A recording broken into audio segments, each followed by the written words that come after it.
देखिए ये तो बात सही है, लेकिन क्लाइमेट चेंज भी किस वजह से हो रहा है? तो अभी जो क्लाइमेट साइंटिस्ट बोल रहे हैं कि जो क्लाइमेट चेंज है, मतलब जलवायु में परिवर्तन है, वो भी एंथ्रोपोजेनिक है। और एंथ्रोपोजेनिक का मतलब है कि वो इंसान द्वारा गढ़ा हुआ है। तो मतलब लोगों के द्वारा ही क्लाइमेट चेंज हुआ है। लेकिन ये बात सही है कि उसके असर से जो क्लाइमेट साइंटिस्ट हैं, जिसमें दुनिया में रिपोर्ट बनती है, इसको हम IPCC बोलते हैं, inter governmental panel on climate change, जो दुनिया के सबसे बेहतरीन साइंटिस्ट मिलकर ये बात करते हैं। उसके भी रिपोर्ट 6 आई है। उसने ये कहा है कि इंडियन सब कॉन्टिनेंट दुनिया को लेकर है, लेकिन इंडियन सब कॉन्टिनेंट में 2 बातें उसने सबसे वल्नरेबल कही है कि यहाँ ध्यान देना बहुत ज़रूरी है कि यहाँ बहुत ज़्यादा नुकसान होगा एसेट्स का, ज़िंदगियों का और इकोनॉमी का। इसमें है हमारा कोस्टल रीजन, जिसमें पूरा कोस्ट लाइन जो है, और हिमालय पर्वत। कोस्ट में तो ये कह रहे हैं बॉम्बे शहर अगर ऐसे ही रहेगा तो 20 साल में आधा डूब जाएगा, और हिमालय पर्वत में अगर हम ऐसे ही चलेंगे तो हिमालय भी आधा खिसक जाएगा, क्योंकि सबसे यंगेस्ट रेंज ऑफ माउंटेन्स है। अभी भी यहाँ प्लेट मूवमेंट हो रही है, सेडिमेंट्री रॉक्स है, मिट्टी का मतलब स्ट्रेटा डिफरेंट है। तो वो एक्सट्रीम वेदर इवेंट्स बोल रहे हैं, और वो बोल रहे हैं कि जो पहले 100 साल में मान लीजिए कुछ इवेंट होते थे, अभी 100 साल में वो 100 से भी ज़्यादा होंगे। तो उसका मतलब ये है कि हमें तैयारी उसके लिए करनी पड़ेगी। तैयारी का मतलब क्या है कि जो पानी बरस रहा है, वो पानी जो है कम समय में ज़्यादा पानी बरसेगा। जैसे पहले मान लीजिए 10 दिन की बारिश थी, तो अभी वो 3 दिन में ही उतना पानी आ जाएगा। तो अगर वो पानी नीचे ज़मीन पर आएगा, क्या हमारी तैयारी है उसके लिए कि नहीं? इसलिए ये जो क्लाइमेट स्ट्राइक है आज 24 घंटे की भूखहड़ताल, ये अपनी तरह की पहली स्ट्राइक है हिमालय को लेकर, अपने अस्तित्व को बचाने के लिए। हम बचेंगे कि नहीं बचेंगे, ये क्वेश्चन है। और इसमें हम ये कह रहे हैं कि जो ये क्लाइमेट साइंटिस्ट बोल रहे हैं, कम से कम अपने लोगों को सेंसिटाइज करें कि हमारी भाषा एक ही होगी। क्लाइमेट की भाषा अलग नहीं हो सकती, विकास की भाषा अलग नहीं हो सकती। और ये जो बोलते थे कि आपको क्लाइमेट चाहिए या विकास चाहिए, हमारे को साफ पता लग गया कि दोनों जुड़े हुए हैं। तो ये जो 4 लेन बनना है, चाहिए भी कि नहीं चाहिए, मान लीजिए दोनों 4 लेन आज ठप पड़े हैं। और कैसे 4 लेन बनेंगे?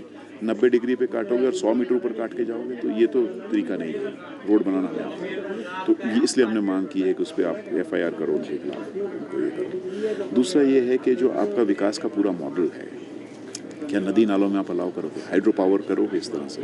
आप पूरा हाइड्रो पावर के नाम से आज आपका पोंग डैम आप हालत देख लीजिए, या दूसरी जगह पर देख लीजिए, मतलब तबाही का आलम है। और कम से कम इस जो हड़ताल है, इससे इतना हो जाए कि खुदा के लिए, मतलब भगवान के लिए, आप ये कम से कम नालों में बनाना बंद कीजिए। नो मीन्स नो जो हम कह रहे हैं, ये बिल्कुल अलाउ नहीं होना चाहिए। तो ये अगर सेंसिटाइजेशन हो जाए। फिर तीसरी बात ये है कि आप बिल्डिंग टाइपोलॉजीज़ क्या होंगी। हमारे इंजीनियर्स ने ये सिखाया कि आप RCC ले आओ, और RCC के नाम से सरिया ठोक दो पहाड़ में, और उससे आप अपना मजबूती कर दोगे। हमने देखा सारा सरिया हिलने लग गया है, मतलब बड़े मजबूत से मजबूत भी हिल गई है। तो पहाड़ की बिल्डिंग टाइपोलॉजीज़ पे काम होना चाहिए, और जिसमें लकड़ी का इस्तेमाल हो, लाइट वेट स्ट्रक्चर्स हो, जो कि आप टिक सकें। और चौथी बात इसके माध्यम से ये है कि कमीशन ऑफ इंक्वायरी की हमने बात कही है कि कमीशन ऑफ इंक्वायरी एक्ट है 1951 का, उसमें एक आयोग बने।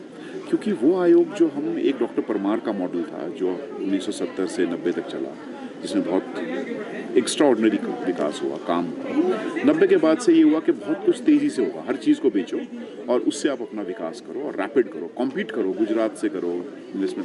वो आज डेड एंड पर आ गया है। उसने दिखा दिया कि ये टिक नहीं सकता। तो तीसरा मॉडल क्या होगा, उसको लेकर डिस्कशन होना ज़रूरी है। और वो कमीशन ऑफ इंक्वायरी कम से कम वो 1 साल लें, 1.5 साल लें, रिटायर्ड सुप्रीम कोर्ट के जज उसको हेड करें, वो लोगों से पूछें, आपसे पूछें, हमसे पूछें, सबसे पूछें, और फिर ये तय करें कि एक तो नुकसान क्या है, दूसरा क्या पॉलिसी में परिवर्तन करने की ज़रूरत है।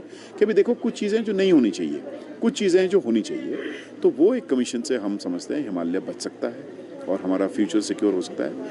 और लास्ट में जो हमने कहा है कि इसमें फ़िलहाल फौरी मदद भी ज़रूरत है, जिसको इसलिए नेशनल कैलेमिटी यहाँ डिक्लेयर की जाए। NGT ने जो 2.5 मंजिल का कहा था, देखिए वो मैं समझता हूँ NGT ना तो प्लानर है और ना ही NGT का कोई मतलब NGT का कुछ हद तक ठीक है, लेकिन अब आप लगा, हम यहाँ सामने खड़े, चर्च है, चर्च 2.5 मंजिल है क्या? चर्च आपकी 200 फीट से ऊपर है। आपका जो रेलवे बोर्ड बिल्डिंग अंग्रेज़ों ने बनाए हैं बड़े मकान। सवाल ये है भाई साहब कि जियोलॉजिकल स्टडी के आधार पर मकान की स्ट्रेंथ, वर्टिकल ग्रोथ तय होनी चाहिए। जहाँ स्ट्रेटा ठीक है, आप 6 मंजिल बनाओ, 7 मंजिल, क्या अर्ज है। लेकिन जहाँ पर नहीं हुआ, एक भी ना बनाओ, ये है। तो वो 2.5 मंजिल ब्लैंकेट होना भी गलत है, और 2.5 मंजिल पे सिर्फ रोकना भी गलत है। इसलिए जो ज़रूरत है आज, और जो मैं सुप्रीम कोर्ट में खुद पार्टी बना हूँ, अभी जो सुप्रीम कोर्ट में पिटीशन है शिमला डेवलपमेंट प्लान को लेकर, मैं खुद उसमें अपने आप को इम्प्लीट किया हूँ। मैंने यही बात कही है कि शिमला डेवलपमेंट प्लान से पहले शिमला क्लाइमेट प्लान चाहिए।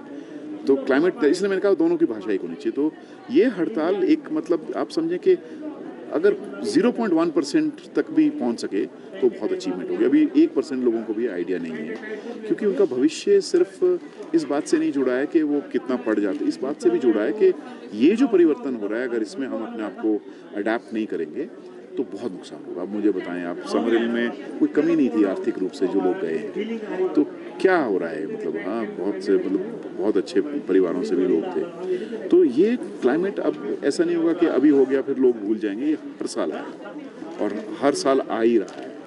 तो और हमारी अगर तैयारी जो बिल्कुल भी नहीं है, उस तैयारी में अगर 1% भी इससे वृद्धि होगी, मैं समझूंगा इस हड़ताल की बहुत बड़ी अचीवमेंट हुई है, ताकि लोग भाषा समझ सकें और लोग थोड़ा आगे आकर कहेंगे देखो भाई जो गलत है गलत है। मतलब आंखें बंद करके अगर आप कोई बोल रहा है बारिश है कि सूखा है, तो बोला खिड़की से निकल के देख लो यार बारिश है कि क्या है, इतनी बात है।